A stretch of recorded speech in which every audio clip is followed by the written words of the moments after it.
Boa noite mais uma vez. Eu convido você a abrir a sua Bíblia em Gênesis capítulo 6. Gênesis capítulo 6, versículos 9 a 22, vai ser o texto da nossa atenção hoje à noite, na nossa série de mensagens expositivas do livro de Gênesis. Por mensagem expositiva, nós entendemos que cabe ao intérprete, ao pregador, entender o ponto da mensagem, entender a mensagem do texto e comunicar em forma sermônica, num sermão, essa mensagem para nós hoje. Assim nós entendemos que é Deus falando com o seu povo hoje. E nós fazemos isso única e exclusivamente na dependência do Espírito Santo.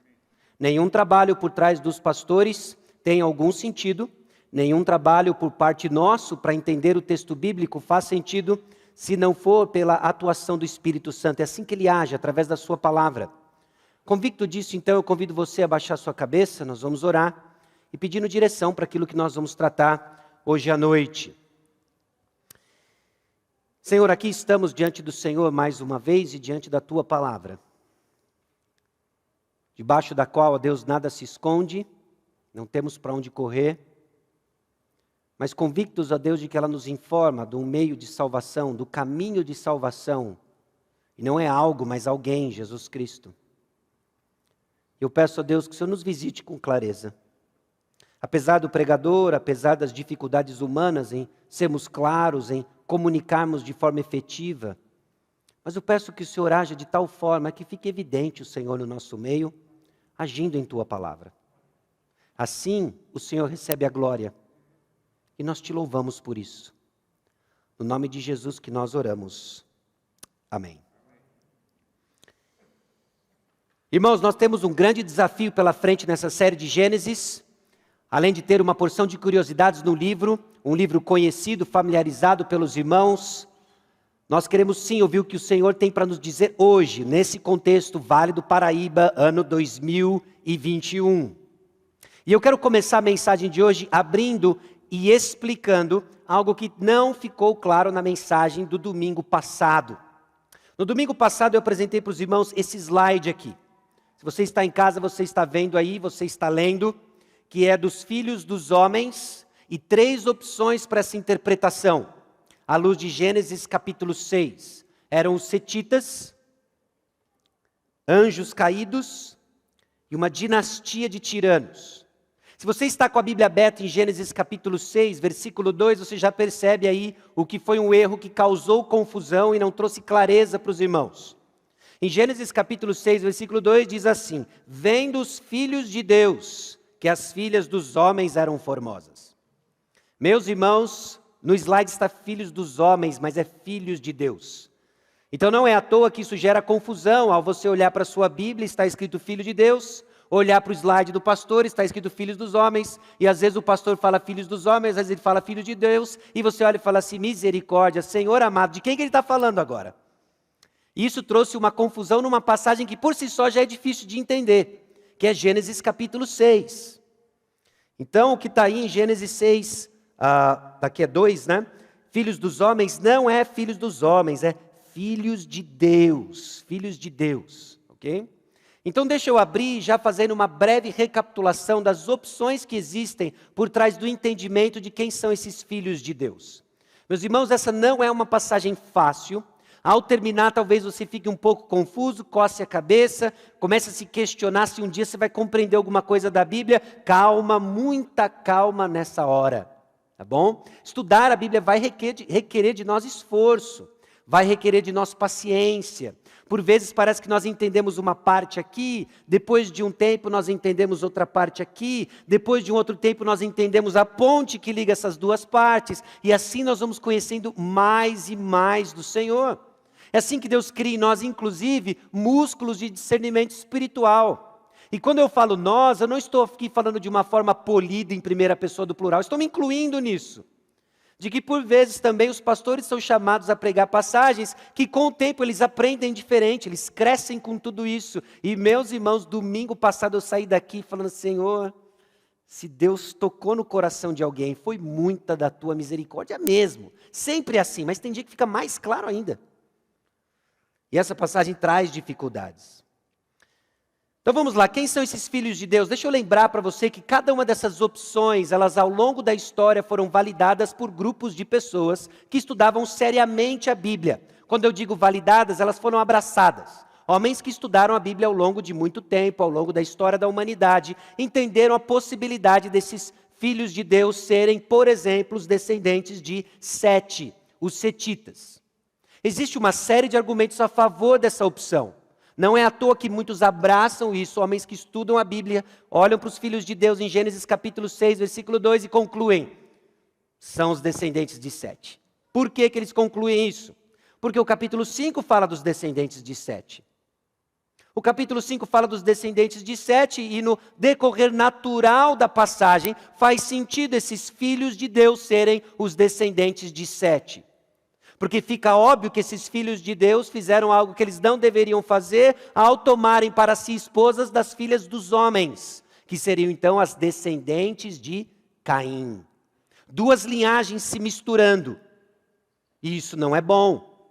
Definitivamente o texto deixa claro que seja o que for que está acontecendo, seja qual for a identidade dos filhos de Deus, o que está acontecendo aqui não é bom. E nós vamos ver detalhes hoje, no decorrer do restante do capítulo 6, quão sério é isso. Eu espero que você não saia daqui confuso sobre os filhos de Deus apenas, mas que você saia daqui convicto de quão pecadores nós somos e carente da misericórdia de Deus. Agora, eu acredito que existem alguns problemas no entendimento dos setitas serem os filhos de Deus. Coisas simplesmente de argumento textual, de entender a gramática, tanto dos termos usados no versículo 1, quanto no versículo 2. De que todo o contexto, inclusive, ao mencionar filhas, fala dos descendentes de Sete, mas não cita as filhas de Caim, seria a primeira vez que elas aparecem, sem uma referência direta. Tudo isso a gente tem que ficar lidando com os prós e contras das interpretações e investigar o texto bíblico. Bom, a segunda opção seriam os anjos caídos. Honestamente, essa eu acho a menos provável, de serem literalmente anjos caídos, demônios que possuíram mulheres. Ao longo da história, alguns homens sérios, inclusive, acreditaram nessa e acreditam nessa hipótese, nessa interpretação. Por que eu acredito que ela seja talvez a mais distante? Porque Jesus Cristo disse que os anjos não se davam em casamento. Bom, então, não podem ter sido anjos caídos que possuíram essas mulheres. Bom, uma terceira posição seria uma dinastia de tiranos, que envolve o entendimento do que você olha no versículo 4, desses gigantes, homens de renome, homens conhecidos e dominadores tiranos, energizados pelo coisa ruim, à luz inclusive de passagens do Novo Testamento, que tomaram as filhas dos homens por esposas, faziam aquilo que a própria construção do versículo 2 nos aponta e nos faz lembrar de Gênesis 3:6, quando Eva toma do fruto, faz apenas o que quer. E esses homens soberbos, promíscuos, criaram um contexto que gerou, inclusive, o desprezo do nosso santo Deus, gracioso Deus. E essas seriam as três opções. E é curioso porque filhos de Deus ao longo da Escritura, em outras passagens no Antigo Testamento, fazem referência às três possíveis interpretações. Há homens, como os setitas, há anjos, inclusive, em Jó capítulo 1, versículo 6, quando os filhos de Deus, os anjos, se apresentam, Satanás estava entre eles. Também menciona ao longo da narrativa bíblica, nos livros escritos históricos sobre reis, de que filhos de Deus é uma menção, inclusive, a tiranos, a homens de poder. Então é difícil, de fato, chegarmos a uma conclusão, num texto que é um tanto quanto obscuro. Agora, o que eu quero dizer aqui com texto obscuro? Ao longo da história da igreja, desenvolveu-se uma doutrina chamada de perspicuidade da palavra de Deus. A palavra de Deus, ela é clara. Ela é clara. E aí, quando nós olhamos para um texto assim, nós começamos a questionar, como assim a palavra de Deus ela é clara? Não, ela é clara, mas tem uma outra doutrina, chamada doutrina da depravação noética, que não tem a ver com Noé, com o nosso personagem que aparece hoje. A depravação da nossa mente. O que eu penso, desejo e sinto é distorcido pelo pecado. Nós não pensamos mais certo. Então, quando nós olhamos para uma dificuldade de interpretação no texto, não é que o texto é difícil e o texto não é claro. O intérprete é limitado. O intérprete é limitado. Soma-se isso, que isso foi escrito numa língua que hoje está morta, embora exista o hebraico moderno, o hebraico bíblico em si é uma língua morta, numa cultura de milhares de anos atrás, uma mente depravada, que pensa diferente, e aí nós contamos com o quê? Com a iluminação do Santo Espírito, que pega a sua palavra, ainda limitada e pregada por alguém finito, como eu, como qualquer outro pregador neste planeta, e usa para cumprir os seus propósitos. Sabe por quê? Para que fique claro de que é o Senhor quem age. E assim, meus irmãos, nós conseguimos pregar sim com autoridade, mas com a devida e ajustada humildade, entendendo que ao longo do tempo Deus nos forja e nos ajuda a entender. E onde isso nos leva para o entendimento do texto. Meus irmãos, eu acho que eu mencionei para os irmãos e continuo mencionando e sempre aberto para tentar entender e ser persuadido ao contrário. De que esses filhos de Deus que fizeram essa lambança eram homens sim de proeminência, com uma certa influência satânica, viu coisa ruim por trás. Lembre-se da narrativa que tem nos carregado desde Gênesis 3,15, a descendência da mulher que esmagaria a cabeça da descendência da serpente. Satanás obviamente não quer o sucesso da descendência da mulher. Então o que ele puder fazer para fazer uma lambança nisso, ele vai fazer. Que sejam os casamentos mistos, que sejam esses camaradas promíscuos, que vem uma mulher e eles querem, eles tomam para si essa promiscuidade que gera esses dias difíceis em que Deus vai pôr fim com o dilúvio. E essa soberba que fica clara no versículo 4, esses homens de renome, esses homens varões que faziam o que queriam, nós vemos que a humanidade aqui, ao invés de governar a terra, como representantes visíveis do Deus invisível, está governando a terra como se eles fossem os criadores dela, os deuses dela, e Deus está pondo um fim nisso. É aí que o texto nos deixa. É aí que entra o contexto de Gênesis capítulo 6, versículos 9 a 22. Vamos fazer a leitura do texto, Gênesis 6, de 9 a 22. Eu espero que tenha ficado um pouco mais claro as diferentes posições interpretativas dos filhos de Deus em Gênesis 6, 2. E conforme nós caminhamos para o entendimento, inclusive, da relevância disso no contexto que se cria antes do dilúvio. Gênesis 6, de 9 a 22, diz o seguinte. Eis a história de Noé. Noé era homem justo e íntegro entre os seus contemporâneos. Noé andava com Deus. Gerou 3 filhos, Sem, Cã e Jafé. A terra estava corrompida à vista de Deus e cheia de violência. Viu Deus a terra e eis que estava corrompida, porque todo ser vivente havia corrompido o seu caminho na terra. Então disse Deus a Noé: resolvi dar cabo de toda a carne, porque a terra está cheia de violência dos homens. Eis que os farei perecer juntamente com a terra. Faze uma arca de tábuas de cipreste, nela farás compartimentos e a calafetarás com betume por dentro e por fora. Deste modo a farás de 300 côvados será o comprimento, de 50 a largura e a altura de 30. Farás ao seu redor uma abertura de 1 côvado de altura. A porta da arca colocarás lateralmente. Farás pavimentos na arca, um embaixo, um segundo e um terceiro.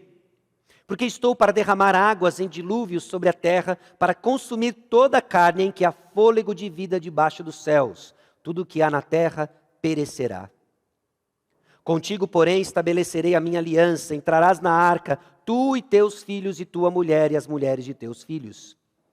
De tudo o que vive, de toda a carne, 2 de cada espécie, macho e fêmea, farás entrar na arca para os conservares vivos contigo.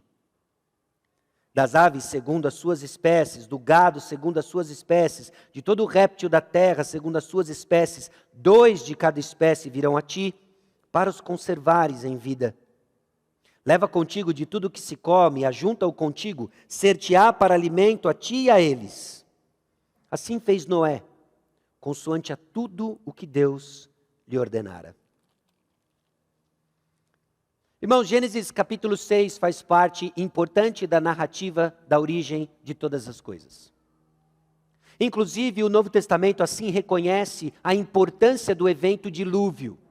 A imagem que por vezes nós temos da arca de Noé é aquela arca bonitinha, com a girafa de pescoço para fora, não é? Depois de chuva, a pomba que sai, a pomba que volta, e as crianças colorem aquilo. E nós vemos como uma história bonita, que nós somos lembrados toda vez que você vê um arco-íris, não é?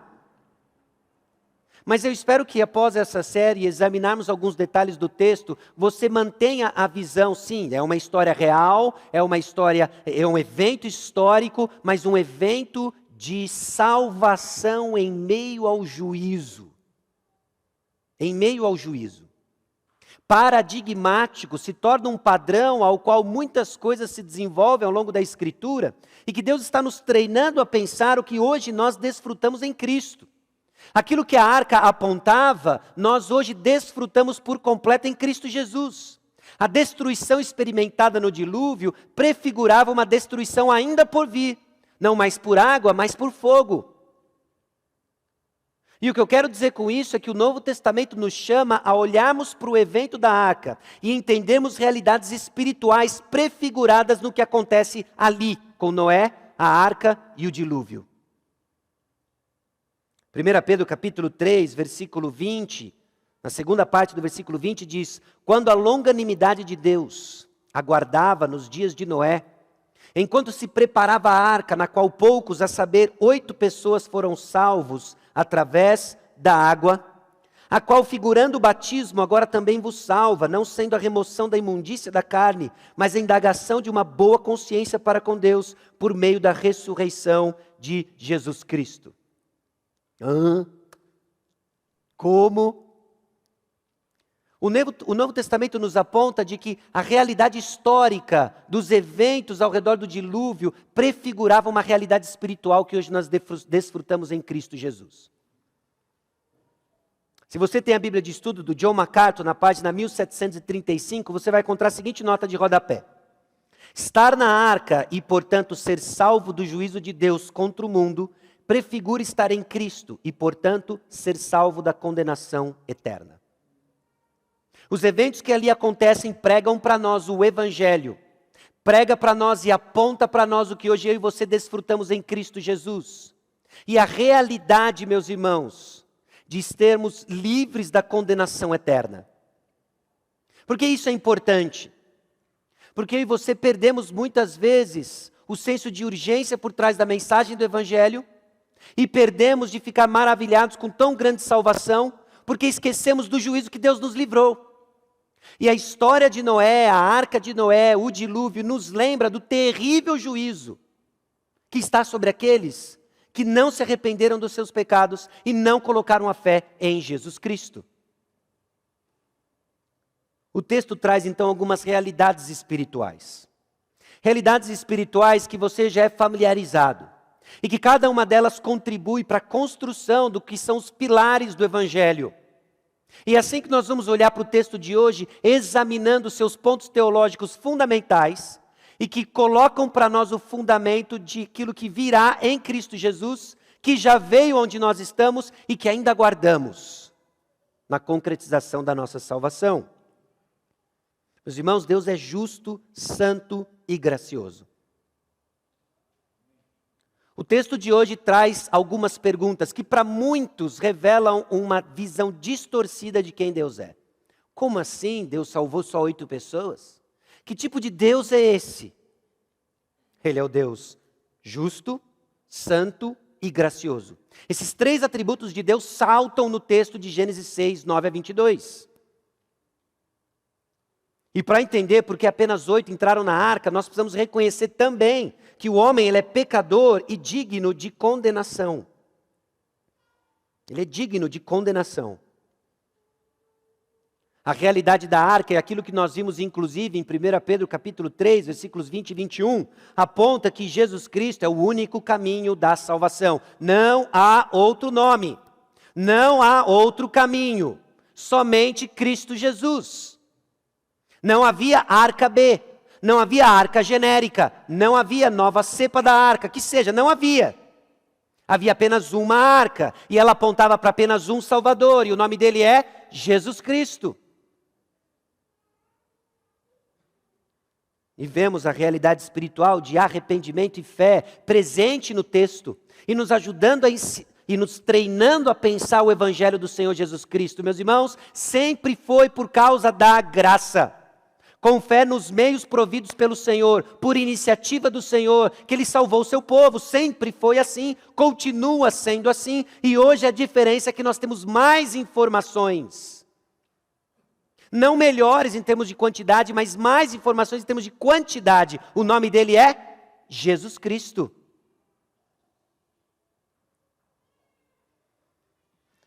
Essas realidades espirituais, elas nos ajudam a entender de que Deus condena o mundo por causa do pecado e da violência humana, mas segue edificando o seu reino através da proclamação do Evangelho, que salva os eleitos do juízo.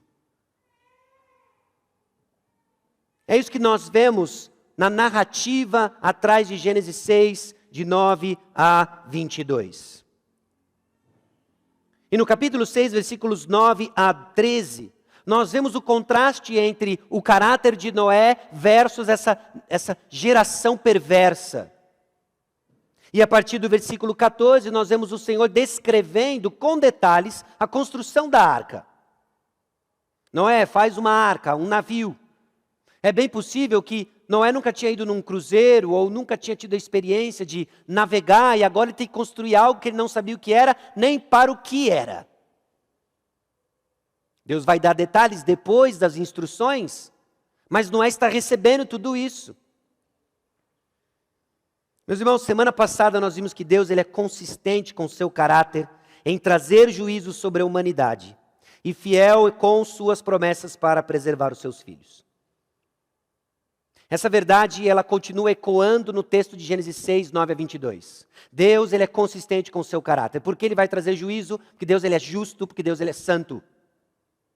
E porque ele é fiel, ele vai preservar os seus filhos. Ele fez uma promessa, ele deu para nós esperança em Gênesis 3,15. O descendente da mulher vai esmagar a cabeça do descendente da serpente. Ele vai cumprir isso. Em Gênesis capítulo 6, versículo 8, isso ainda não havia sido cumprido. Deus vai trazer juízo, mas ele vai também garantir que suas promessas sejam cumpridas. O descendente da mulher vai vir e vai esmagar a cabeça da serpente. Você já sabe, ele veio, o nome dele é Jesus Cristo. A humanidade inteira não iria perecer no dilúvio. Por quê? Porque Deus é fiel com suas promessas. E hoje o texto nos ajuda a dar um segundo passo no entendimento do que está acontecendo em Gênesis 6. De que esses filhos que vão ser preservados, eles exercem fé na provisão divina, evidenciada pela obediência. Meus irmãos, essa é uma verdade espiritual que governa nossos dias de hoje também. Você diz que crê, mostre-me as suas obras. Mostre-me a sua obediência. Noé creu. Noé creu no que Deus estava dizendo. Noé creu no juízo que estava vindo. E por causa disso ele construiu uma arca. Ele construiu uma arca. Então vamos lá. Deus ele é santo, justo e gracioso. Como que o caráter de Deus é visto no texto? É interessante que aqui eu quero fazer um parênteses para você e desafiá-lo na sua leitura bíblica. Às vezes nós iniciamos a leitura bíblica com muita vontade de tirar algo para nós, não é assim? Eu leio a Bíblia, e aí eu estou lendo a Bíblia, e eu quero saber o que eu tenho que fazer, eu quero tirar alguma coisa que eu tenho que crer, eu quero tirar alguma coisa para eu. Você percebe o centro dessa leitura bíblica? Sem dúvida alguma, você vai ler o texto bíblico, buscando coisas para a sua aplicação pessoal e para que você cresça. Não seja somente ouvintes, mas também praticantes da palavra de Deus. Mas se você esquecer de que o texto bíblico não é primariamente sobre você, você vai errar o personagem principal da história. Você vai continuar achando que tudo é sobre você. E não é. Não é. Ao lermos o texto bíblico, nós temos que estar antenados para entender de que a Bíblia, a palavra de Deus, é revelação sobre Deus. E Gênesis capítulo 6, versículos 9 em diante, revela para nós o caráter de Deus. E ele revela o caráter de Deus no contexto em que descreve também quem eu e você somos, pecadores. Então o caráter de Deus ele é evidenciado em respostas às obras do homem. Nós fizemos esse ponto na semana passada, quando lidamos com o texto que diz que o Senhor se arrependeu de criar o homem. E aí cria-se toda uma confusão aí fora, né? Sobre que, olha aí, está vendo, Deus se arrependeu. Lá na frente a gente vê inclusive de que Deus não se arrepende, Ele não é homem para que se arrependa. Como é que a gente... Aí fica, né, aquele embate, como se a gente estivesse colocando texto contra texto. Não tem texto contra texto. O que existe é a mensagem de que Deus não muda, quem mudou foi o homem. O homem teve a sua maldade multiplicada, teve a sua maldade intensificada, teve a sua maldade aprofundada no coração. Deus, Ele é santo, Ele não mudou, o homem mudou e agora Ele vai exercer juízo. É isso, Deus se arrependeu porque Ele vai exercer juízo sobre um homem que está completamente tomado em pecado. E isso nos ajuda a entender de que a história que nós estamos prestes a ler não é a história de um Deus tirano que resolveu descarregar sua ira descontrolada sobre a humanidade. É a história de um Deus misericordioso, gracioso, justo e santo, que ainda, apesar do estado da humanidade, salvou 8 pessoas. E a pergunta com quem entende de fato o que está acontecendo é: como Deus ainda salva 8? Como que Deus ainda lhe salvou?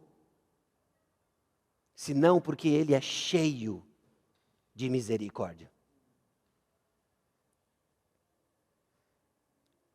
O versículo 5 do capítulo 6, na passagem da semana passada, viu o Senhor a maldade, se arrependeu o Senhor, farei desaparecer. Irmãos, é uma linguagem forte, que começa a nos ajudar a entender a seriedade do pecado que havia tomado a humanidade. Na passagem de hoje em particular, viu Deus a terra, no versículo 12, e ela estava corrompida. No versículo 13, resolvi dar cabo de toda a carne, farei perecer toda a carne. Você já imaginou? Eu não sei com relação a você, mas particularmente no ano de 2005 eu fui introduzido ao termo tsunami. Até então eu ouvia falar de maremoto em alguns filmes apocalípticos, mas tsunami foi a novidade.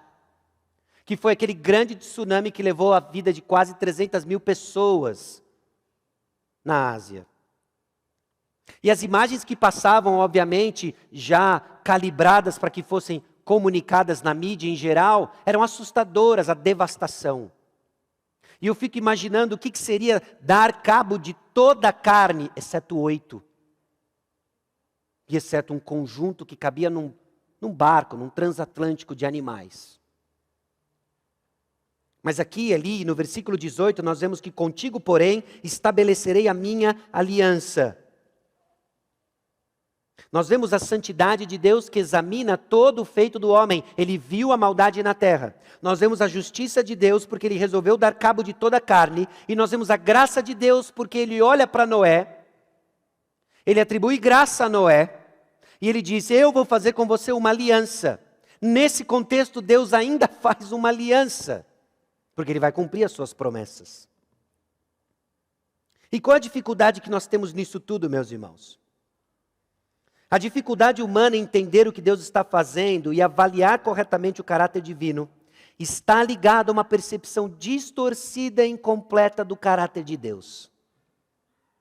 Pessoas têm dificuldade de enxergar a bondade de Deus hoje porque elas têm uma visão distorcida e incompleta do caráter de Deus. É uma super ênfase no seu amor, na sua graça, mas em detrimento da sua justiça, da sua ira contra o pecado. Você inventou um Deus que não é o da Bíblia. Talvez você creia nos ursinhos carinhosos, talvez você creia no Teletubby divino, mas você não crê no Deus da Bíblia. Esse não é o Deus da Bíblia. O Deus da Bíblia, Ele é completo no seu caráter, Ele é santo, as coisas estão amarradas, Ele é gracioso, Ele é misericordioso, Ele é amoroso, Ele é bondoso, mas Ele é justo, Ele é santo, Ele é cheio de ira contra o pecado.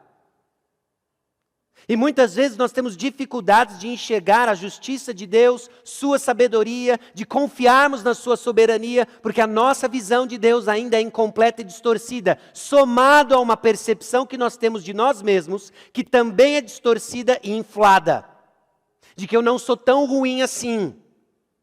Quando pessoas questionam o amor de Deus, você pode estar certo de algo, ela acha que ela é alguma coisa. Ela acha que ela é boazinha, por isso que ela está falando isso sobre Deus. Ela acha que sabe mais do que Deus.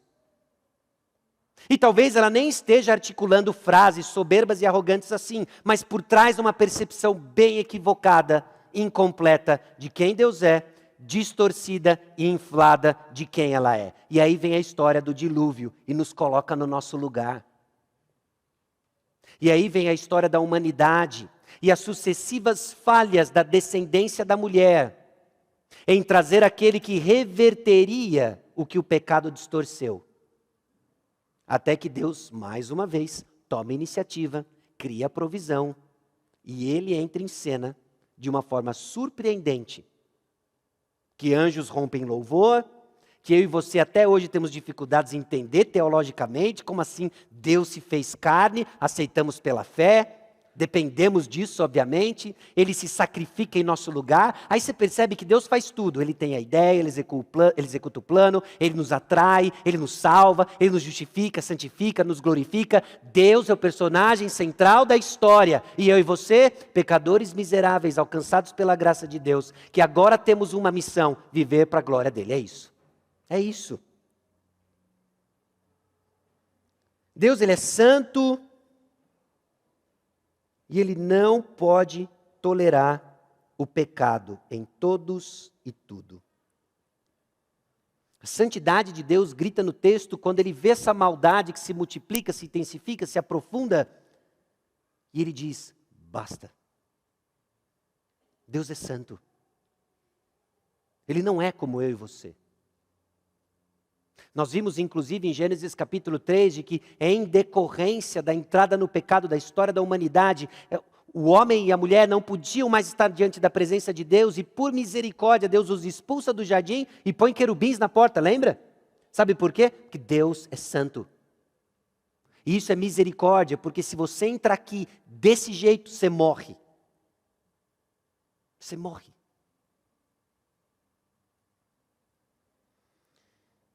E Deus, ele é justo para dar exatamente o que é merecido. Eu e você não sabemos retribuir com justiça. Nós temos dificuldade com isso. E nós vemos isso no dia a dia, não é? Se alguém lhe fecha no trânsito, você não quer fechar de volta apenas. Você quer fechar de volta, apertar o freio, dar ré, tirá-lo da pista. Se alguém lhe ofende, você tem dificuldade de que o amor cubra a multidão dos pecados. Sabe o que você quer? Você quer pegar a folha sulfite, enfiar debaixo da unha dela, sentiu a dor? E falar para ela lavar uma louça. Ai. Tá vendo? Nunca mais me ofenda. É isso que você quer. Nós não sabemos retribuir justiça. Deus sabe. Porque Deus é o receptor máximo de toda ofensa. Ele percebe os intentos do coração. E o que acontece aqui no dilúvio, meus irmãos, é a retribuição justa, santa, amorosa, misericordiosa, correta, soberana de Deus contra o pecado. Dá uma olhada nos versículos 11 e 12. Nos versículos 11 e 12, a palavra corrompida aparece 3 vezes. Ela diz assim, ó, a terra estava corrompida, à vista de Deus e cheia de violência. Viu Deus a terra, eis que estava corrompida, porque todo ser vivente havia corrompido o seu caminho na terra. É assim que o texto descreve a condição da humanidade, a condição da terra. Ela estava corrompida e tudo estava corrompido. E no versículo 13, Deus lança o juízo diante da situação e o contexto de corrupção da humanidade. E diz assim, então disse Deus a Noé, resolvi dar cabo de toda a carne, porque a terra está cheia da violência dos homens. Eis que os farei corromper juntamente com a terra. Na sua Bíblia aí está perecer, não é? O versículo 13 traz perecer. Na revista atualizada está perecer. Porém, meus irmãos, é o mesmo verbo. Deus vai agir de acordo com o que a humanidade fez. Nem mais, nem menos. Ele vai fazer exatamente o que a humanidade merece. O termo evoca para nós, e é particularmente curioso como o texto bíblico usa o mesmo termo do julgamento para a culpa. O corrompido, corrompido, corrompido. Deus ele é justo para dar exatamente o que é merecido. E Deus é gracioso e fiel no exercício de sua santidade. Irmãos, Deus é santo, justo e gracioso. O texto de hoje começava no versículo 9, mas o versículo 8 inicia uma ruptura da narrativa. O texto vem descrevendo o estado caótico da humanidade, como a impiedade havia se multiplicado, se intensificado, se aprofundado, e você fica lendo aquilo meio agoniado, entrando no clima da narrativa, e o versículo 8 parece que dá um vislumbre de esperança. Porém, Noé achou graça diante do Senhor. Mas que respiro! Parece que a gente consegue tirar a cabeça de fora d'água, nem caiu água ainda, nem estamos no dilúvio, mas a gente consegue dar um respiro. Noé achou graça diante do Senhor. Faz acontecer alguma coisa, porque a situação é caótica. Meus irmãos, Deus é gracioso e fiel no exercício de sua santidade. Graça não é algo que você merece, graça lhe é dado. Noé achou graça porque quem toma a iniciativa é o Senhor. Foi assim comigo, foi assim com você. A primeira informação que nós temos acerca de Noé, depois daquilo que foi dito por ele, do seu pai acerca dele, é que o Senhor deu graça para Noé.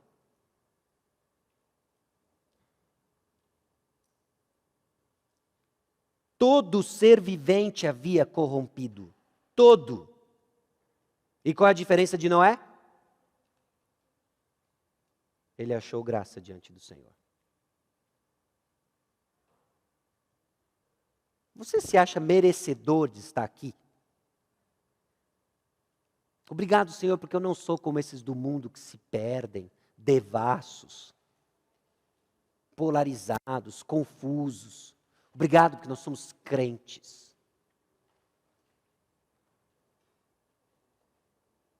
Meus irmãos, nós achamos graça diante do Senhor. Apenas isso. O que nos distingue daqui de dentro com os que estão lá fora perdidos é apenas a graça de Deus. Deus ele é gracioso e fiel no exercício de sua santidade. E nós vemos essa fidelidade em exercício com a sua graça, no versículo 18, inclusive, quando ele diz para Noé: contigo, porém, estabelecerei a minha aliança. Você vai entrar na arca, tu e teus filhos, e tua mulher, e as mulheres de teus filhos. Deus já sabia quem ia entrar na arca. Deus havia estabelecido quem ia entrar na arca. E quem ia? Noé, sua mulher, seus filhos e as esposas de seus filhos. Um grupo de 8. Para a primeira experiência de confinamento e um reality em cima das águas.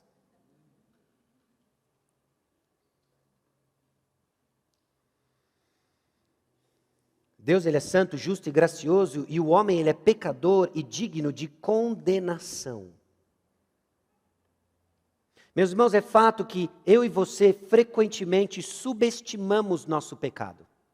Você não tem dificuldade, como crente em Cristo Jesus, depois de navegar no nosso meio aqui já há algum tempo, de dizer: todos são pecadores e carecem da glória de Deus. Mas diariamente a nossa percepção é como se todos são pecadores, é tipo assim, a versão gospel do errar é humano. Mas não é isso.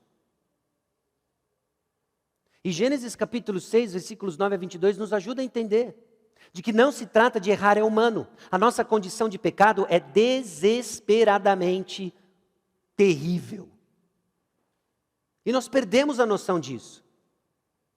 E perder a noção disso não significa apenas de que você não vai ficar agora se lamentando para cima e para baixo, é que nós perdemos o deslumbre daquilo que Cristo fez por nós. Esse que é o problema de perder a noção de quão pecadores nós somos. Nós minimizamos o que Cristo Jesus conquistou para nós. O homem, ele frequentemente subestima o pecado. Os homens viviam como se não houvesse amanhã. Eles viviam debaixo do sol como se não tivesse ninguém acima do sol. Eles viviam se dando em casamento, se casando. E é assim até os dias de hoje. Não na mesma intensidade, porque ainda não caiu o fogo do céu, e nós vamos ver mais sobre isso. Mas porque Lucas capítulo 17, versículo 26 e 27 diz assim: assim como foi nos dias de Noé, será também nos dias do Filho do Homem. Comiam, bebiam, casavam e davam-se em casamento, até o dia em que Noé entrou na arca e veio o dilúvio e destruiu a todos. Viviam como se não houvesse amanhã, viviam como se não houvesse um Deus acima do sol, e debaixo do sol faziam o que queriam. É justamente isso que está no centro de Gênesis 6:2, é isso que está lá no centro de Gênesis 3:6, é isso que está no centro de toda a sociedade que vive entregue ao pecado. Fazem o que querem, são juízes dos seus próprios valores.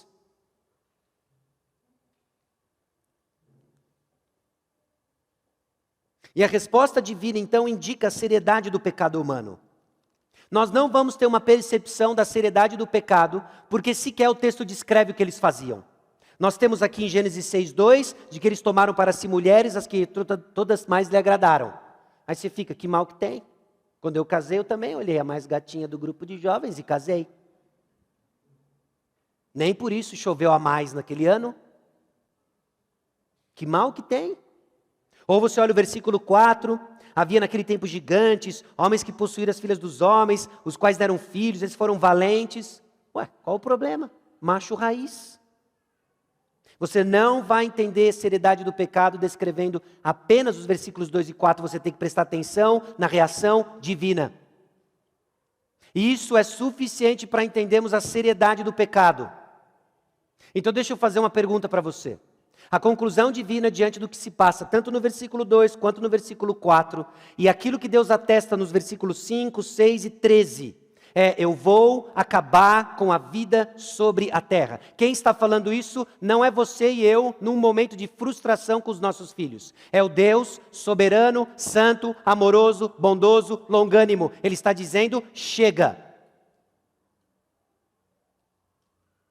Então deixa eu perguntar para você. O que seu filho precisa fazer para que você seriamente entenda que era melhor que ele não existisse?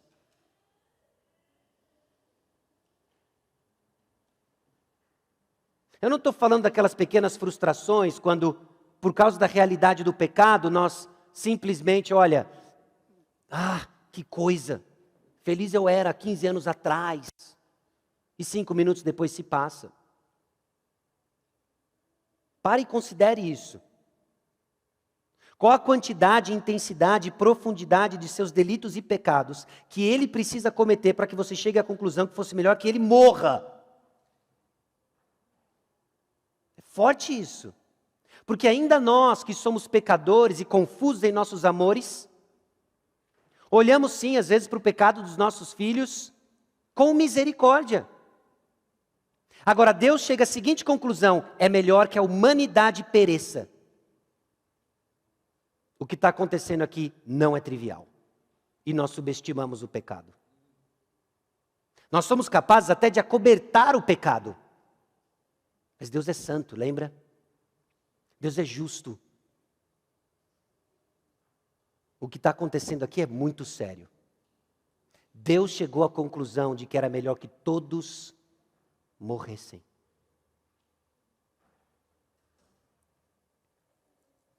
E a paga pelo pecado, ela é justa. Ela não é nem menos, nem mais do que deveria ser. Nós já fizemos o ponto nos versículos 11, 12 e 13, com o corrompido e perecer.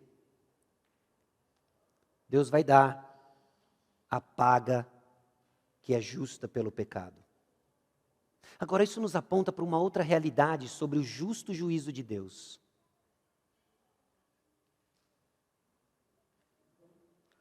O que Deus decidiu destruir, virtualmente já se havia destruído.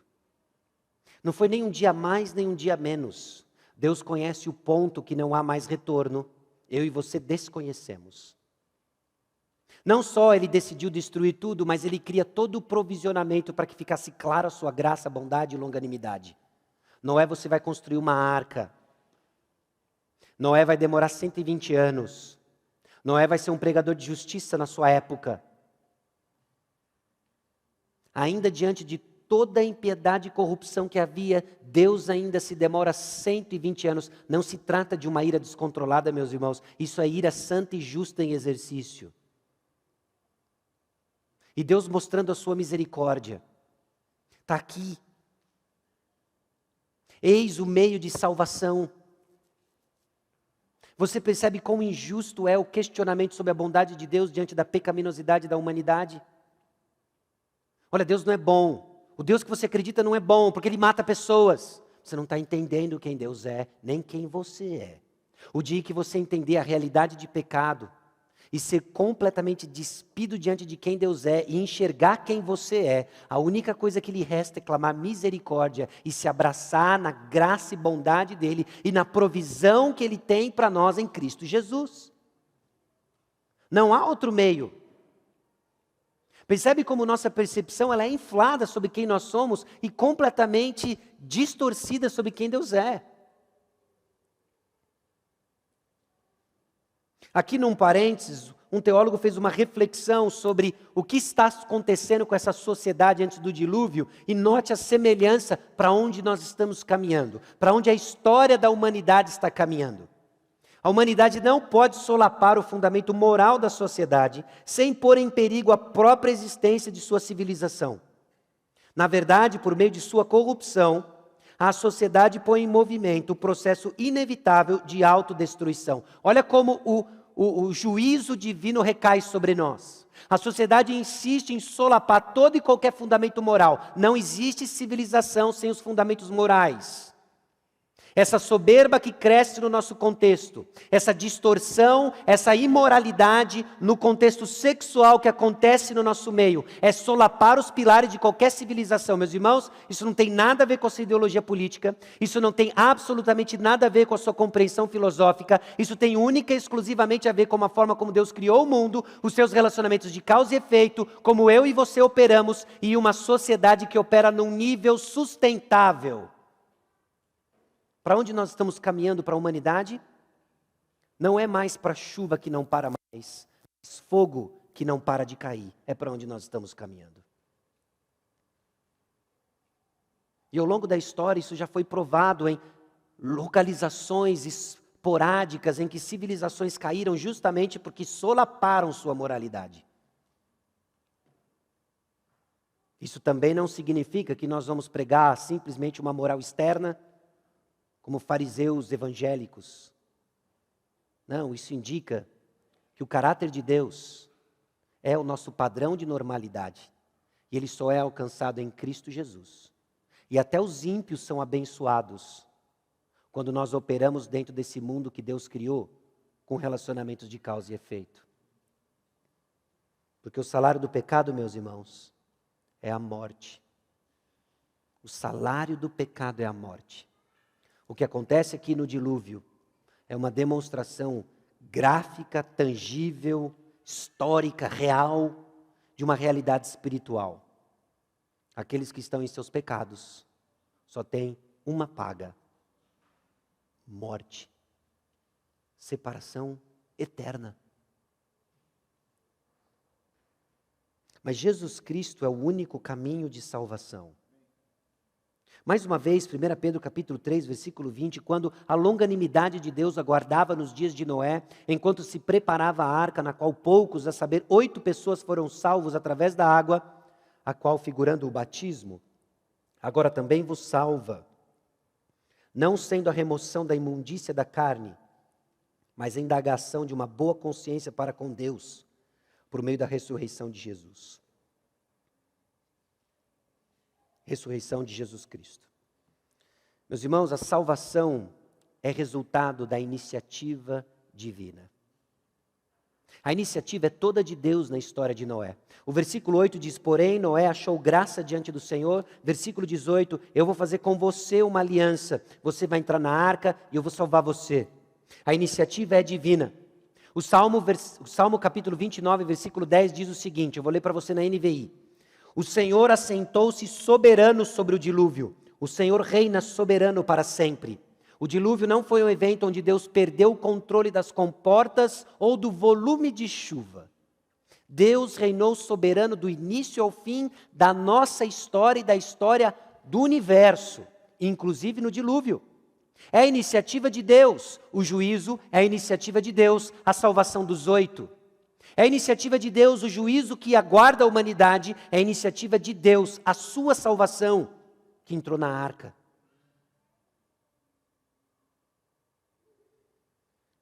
A iniciativa é toda dele.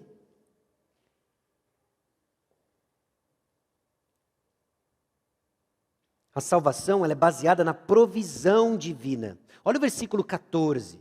Começa assim: faze uma arca. Depois de lançar para Noé, que ele iria trazer juízo e fazer perecer todo ser vivente, ele diz assim para Noé: faz uma arca. E o que eu achei curioso no texto é que a explicação do que ele vai fazer para que todo ser vivente pereça, aparece depois das instruções da arca. Deus diz assim para Noé: Noé, faz uma arca. E aí Noé começa a prestar, já imaginou? Tentar aqui exercer um pouco de criatividade bem infantil junto com você aqui, né? Mas Deus está falando assim: olha, eu vou fazer perecer tudo. E Noé fica assim olhando, uau, agora faz uma arca. E ele começa a escrever como é que vai ser essa arca. Arca para quê? Eu vou fazer um barco no meio, para ir para onde? Ah, é para eu ir para um mar, é para eu ir para um rio. Mas como é que eu vou levar um barco desse tamanho? A provisão, meus irmãos, de salvação, ela é divina. Eu e você não sabemos o que é necessário como meio de salvação. Noé não ia saber. Deus não chega para Noé e diz: Noé, eu vou matar todo ser vivente do globo terrestre e vou trazer um dilúvio. Você tem 120 anos para decidir o que você vai fazer. Se vira, salva você e sua família. Bom, eu não sei com relação a você, mas se eu recebesse isso, com todas as habilidades manuais que eu tenho, eu ia falar assim: já sei, eu vou procurar a maior árvore do planeta e subir nela. É isso que eu vou fazer. Tanã, já decidi, e agora 120 anos de boa, despedindo dos pessoais, né? Ó, pessoal, falou, até mais, tchau. Deus não confia em Noé a provisão do meio de salvação. Assim como Ele não confiou a nós a provisão do meio da nossa salvação. Tinha que ser Cristo. Eu e você não teríamos criatividade, capacidade, compreensão teológica para entender que era necessário o sacrifício do Filho de Deus. Por isso Ele toma a iniciativa. Ele diz: vocês, ovelhinhas, desesperadas, corruptas e pecadores, aguardem aqui. Vocês estão dispersas, mas eu vou reunir vocês e vou fazer isso de uma forma surpreendente. Tanto é que os discípulos ficam grande parte do ministério de Jesus, se não toda ela com ele aqui presente, perdido no que ele está fazendo. Porque eu e você não sabemos estabelecer qual é o meio de salvação. Isso tem que ser nos dado. E talvez você está aqui escutando, pensando que você já deu aí, já contornou, já equacionou as coisas, já entendi o que eu tenho que fazer, até que está na igreja, né? Então eu estou na igreja, é assinar o livro, assino o livro, está no ministério, estou no ministério, e você já fez e aconteceu o seu meio de salvação. Entenda, de uma vez por todas, não é isso. É Cristo Jesus. Há uma razão porque nós fazemos todas essas coisas, mas se não for por meio de Cristo Jesus, você entrou na arca errada. E essa vai afundar. Não tem plano B. Não tem arca genérica. Não tem arca com deck no topo, piscina. Nossa, aqui é o deluxe. Não tem. Não tem outro meio. Todos vão perecer, exceto os que estiverem dentro da arca. Um barco enorme de 140 metros de comprimento, 22 a 23 metros de largura, 13 metros de altura. Possivelmente capaz de tapar o canal do Suez. Lembra da confusão que deu lá? Imagina uma arca cheia de bicho tapando o canal. Enorme, enorme. E essa salvação, a salvação divina é graça que livra do juízo divino. A salvação divina é graça que livra do juízo divino. Nós perdemos a percepção, às vezes, do que nós fomos salvos. Semana que vem nós vamos ver em Gênesis 7 e 8 a experiência de Noé dentro da arca. Mas vai imaginando o que não era estar dentro da arca. Naquele confinamento cheio de bicho.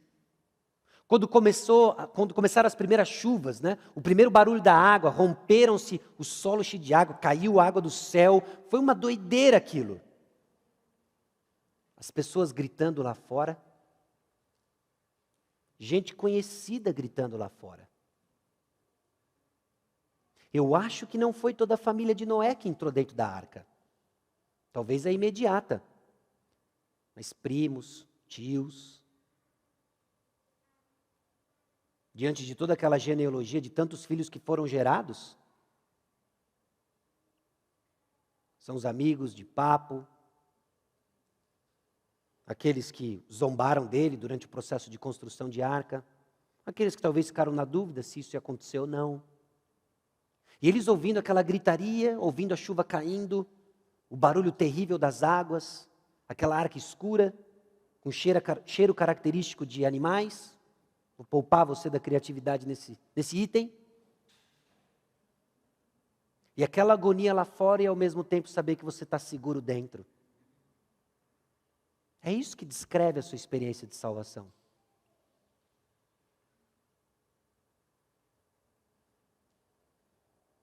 Deus nos salvou, glória a Deus. Não esqueçamos o barulho daqueles que estão fora. Porque tem juízo lá fora. Deus nos salvou disso. E essa salvação divina, estabelecida na sua aliança, nós vemos no versículo 18, né? Porém estabelecerei a minha aliança. O que nós temos em Jesus, meus irmãos, é melhor, é a concretização daquilo que a arca apenas apontava. Mateus capítulo 26, versículos 27 e 28. A seguir tomou um cálice, tendo dado graças, o deu aos discípulos, dizendo: bebei dele todos, porque isso é o meu sangue, o sangue da nova aliança, derramado em favor de muitos para a remissão de pecados. Essa, meus irmãos, é a aliança que Deus tomou iniciativa e estabeleceu conosco, a remissão dos nossos pecados. O autor de Hebreus, no capítulo 7, versículo 22, diz que Jesus tornou-se por isso mesmo a garantia de uma aliança superior.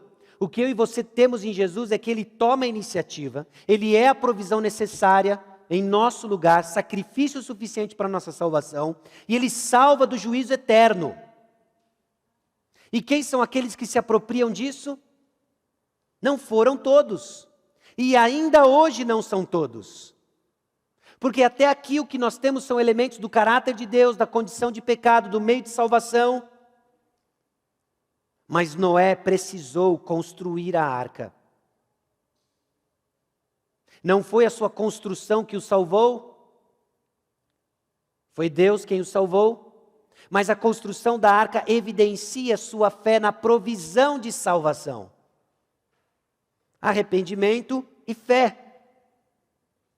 Arrependimento é a postura do que receberam a graça de Deus. Volta comigo lá no versículo 9 do capítulo 6. No 8 nós vimos de que, porém, Noé achou graça diante do Senhor. E logo no versículo 9, Noé é descrito assim: Noé era homem justo e íntegro entre os seus contemporâneos. Noé andava com Deus. Agora ele é descrito como um homem justo e íntegro. Por quê? Porque ele recebeu a graça de Deus. Quem são aqueles que receberam a graça de Deus? Que tornem isso evidente na maneira como eles andam, de maneira justa, íntegra. Eles andam com Deus. Porque arrependimento é a postura do que receberam a graça de Deus.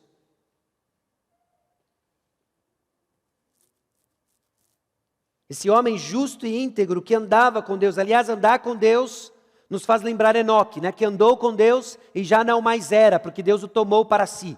E aqui nós temos que Noé andou com Deus.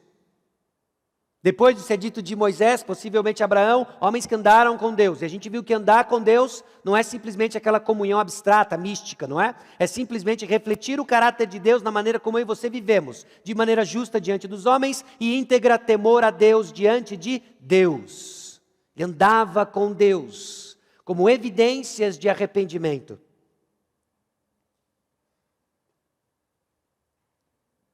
E a fé que ele tinha começou com ouvir. A fé vem pelo ouvir. É interessante que tudo que Deus vê no homem não é bom no livro de Gênesis.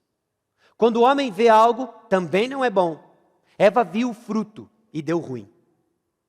Deus viu a multidão dos pecados na humanidade. Não era bom. Mas quando Deus diz algo, abra o ouvido. Porque o povo de Deus não é um povo de visão, é um povo de audição. Escute a palavra de Deus. Sabe por que isso é importante? Porque nós estamos aqui falando de um tema pesado, né? Nós estamos falando do juízo de Deus, nós estamos falando da seriedade do pecado. Aí nós vamos levantar aqui, você vai voltar para casa, você vai pedir uma pizza, você vai pegar pão na padaria, você vai pegar frios na padaria, você vai partir de um tempo gostoso em família, em comunhão. E aí você vai olhar, quer saber? Eu acho que o que o pastor falou é meio viajeira, porque olha como está legal aqui.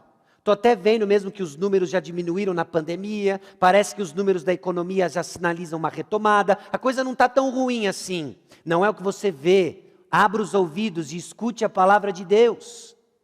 Escute a palavra de Deus.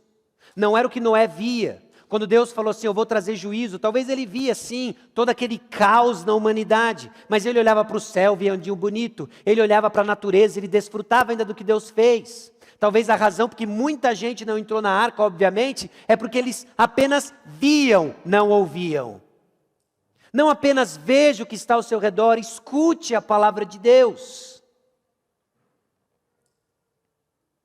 Então disse Deus, versículo 13, e a resposta de Noé no versículo 22 é: assim fez Noé, consoante a tudo que o Senhor lhe ordenara.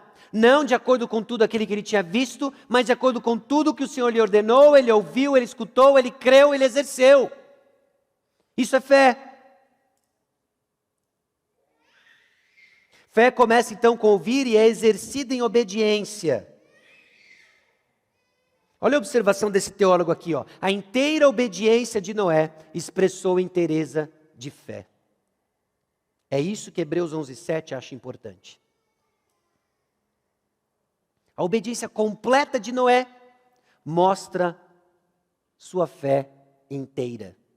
Hebreus 11:7 diz: pela fé Noé, divinamente instruído acerca de acontecimentos que ainda não se viam, e sendo temente a Deus, aparelhou uma arca para a salvação de sua casa, pela qual condenou o mundo e se tornou herdeiro da justiça que vem da fé. Ele creu. Deus é santo, justo, gracioso. O homem é pecador, digno, merecedor de toda condenação. Deus tomou iniciativa e trouxe provisão de salvação. Noé creu, construiu a arca, entrou, abençoou ele e sua família e ele foi salvo. Apontando para nós o quê? Apontando para nós que Deus é justo, santo e gracioso. Eu e você somos pecadores. Nosso pecado não é que errar é humano. Nosso pecado é que a nossa condição de pecado se multiplica, se intensifica, se aprofunda. Deus é santo, não tolera isso. Mas Ele providenciou um meio para que a gente saia disso. E o meio não é um barco, é alguém, é Jesus Cristo, no qual nós temos remissão dos pecados e livramento do juízo eterno. Porque ele vai se repetir. Deus vai voltar a destruir a terra. A promessa é que ele não vai voltar a destruir com água, por isso vem com fogo. E assim como nos dias de Noé, é difícil acreditar que isso vai acontecer, porque até Noé nunca tinha tido um dilúvio. Deus não falou assim, olha, eu vou trazer mais um dilúvio para ver se dessa vez vai. Era inédito. Cair fogo do céu vai ser inédito, de forma universal. Mas vai vir. E quem são aqueles que escapam do juízo divino? Aqueles que creem. Aqueles que prefiguradamente entram na arca, Jesus Cristo, por fé e obediência ao chamado, se arrependem dos seus pecados, creem, esses são os filhos de Deus. A esses são feitos filhos de Deus, porque creem no nome do Senhor Jesus Cristo. E isso é evidenciado agora em como eles andam, em como eles vivem. E a palavra de Deus é repleta de instruções de como nós aguardamos a volta do Senhor Jesus Cristo. Nós aguardamos a volta do Senhor Jesus Cristo, então aguarde a confissão de fé que lhe foi dada. Creia e continue crendo. O Senhor Jesus Cristo vai voltar, então continue congregando. Congregar-se não é um capricho da Igreja Batista Maranata ou do evangelicalismo. Meus irmãos, é assim que nós aguardamos a volta do Senhor Jesus Cristo. E enquanto estamos congregados, sabe o que nós fazemos? Nós os estimulamos às boas obras e ao amor. Por quê? Porque está ruim lá fora da arca, não está? Está horrível, tem juízo. Agora, como é que você acha que era dentro da arca? Aquele lugar escuro, fedido, com 8 pecadores. Você está achando a sua experiência de lockdown, de pandemia difícil? Com iFood, com saidinha no parque para caminhar, com sol para vitamina D, não é? Às vezes uma espairada no culto presencial, uma saidinha no shopping porque reabriu. Meus irmãos, são meses dentro da arca. São meses dentro da arca, cheia de bicho, escura, com barulho de chuva lá fora, barulho de água. E ainda assim é melhor do que está lá fora. Aqui dentro, por vezes, parece como a arca, não é? Tem as dificuldades? Claro que tem. Às vezes fica até fedido aqui dentro. Deus nos salvou, mas ainda lutamos com a presença do pecado. Mas lá fora é juízo. Lá fora é o lugar de esfriamento da sua fé. Lá fora é um lugar de distanciamento. Então vamos aguardar a volta do Senhor Jesus Cristo. Como? Juntos, nos estimulando às boas obras, nos estimulando em amor, alertando os que ainda não entraram. Tem um juízo, mas tem a salvação. E o nome dele é Jesus Cristo. Então considere. A misericórdia divina deve ser vista na ausência de punição total dos homens. Quando nós lemos a história do dilúvio e terrível juízo sobre a condição corrompida da humanidade, nós temos que ver a misericórdia de Deus. Não foi total. Não foi total. Aliás, já apontando para nós vamos ver isso no decorrência da série de Gênesis, né? É que isso não resolveu o problema por completo. Porque a solução divina não era, a solução definitiva divina não é o dilúvio. Mas ela apontava para a solução definitiva. O reconciliador do cosmos e da humanidade, a saber, Jesus Cristo. A graça divina deve ser reconhecida na salvação de alguns homens. No final de olharmos e examinarmos Gênesis 6, a pergunta é: por que eu, Senhor? Porque assim como Noé, você achou favor diante de Deus. Por causa de quem você é? Não. Apesar de quem você é, você achou favor do Senhor. E aí ele tem endireitado os seus caminhos. E às vezes até somos conhecidos como justo e íntegro, e a gente que anda com Deus, não é? Única e exclusivamente por causa da graça do Senhor. A provisão de salvação é dada por iniciativa de Deus e nos termos de Deus. Meus irmãos, nós não temos criatividade nem capacidade para desenvolvermos um meio de salvação alternativo. Não existe. Não existe. Não tem nada que você possa fazer para acrescentar 1 centímetro na extensão da sua vida ou para lhe dar um crédito de compensação na sua dívida eterna por causa do pecado. Tem que ser na provisão divina. E o que é fascinante? Ele deu gratuitamente. E Ele nos chama. A postura, então, dos que recebem a graça de Deus é arrependimento e fé. Arrependa-se dos seus pecados e creia no único nome que traz salvação. E o nome dele é Jesus Cristo. Isso não tem a ver quanto tempo você frequenta a igreja, ou até mesmo membro de igreja. Mas quando Deus abre os nossos olhos e mostra a nossa pecaminosidade, mostra a nossa separação de quem Ele é, e aponta para Jesus Cristo como suficiente Salvador, creia, continue crendo. Salvação é só em Jesus. Deus ele é consistente com seu caráter em trazer juízo sobre a humanidade. Ele é consistente com seu caráter. E Ele é fiel com suas promessas para preservar os seus filhos que exercem fé na provisão divina, evidenciada pela obediência. Que Deus abençoe o seu povo na compreensão da sua palavra, com um senso de urgência, seriedade e regozijo na graça recebida, adequada com a verdade do Senhor. Amém? Abaixe a sua cabeça, deixa eu orar por você. Logo após a oração nós vamos cantar. E depois de cantarmos nós vamos orar, juntamente com o pastor Edson, agradecendo pelo o Dia das Mães, fazendo algumas considerações desse dia especial, segundo Dia das Mães em pandemia, né? Vamos orar. Senhor, nós somos gratos ao Senhor pela Tua palavra, gratos pelo meio de provisão, de salvação que o Senhor nos deu em Cristo Jesus. Senhor, a familiaridade que temos com histórias bíblicas, com a Tua palavra, uma bênção, é verdade, mas às vezes elas nos traem para perdermos o sentido ou a seriedade de alguns temas que são urgentes na Tua palavra. Crie em nós esse temor. Que ele não seja fabricado, ó Deus, apenas por boas intenções, mas que ele seja criado, constantemente alimentado pelo Senhor, que fala conosco através da Tua palavra.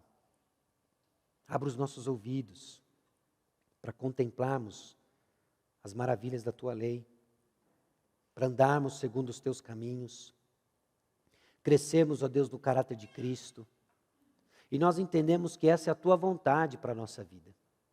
E quando oramos a Tua vontade, o Senhor nos atende. Então crie em nós justamente isso, para honra e glória, Deus, do Teu nome. Em nome de Jesus que nós oramos. Amém.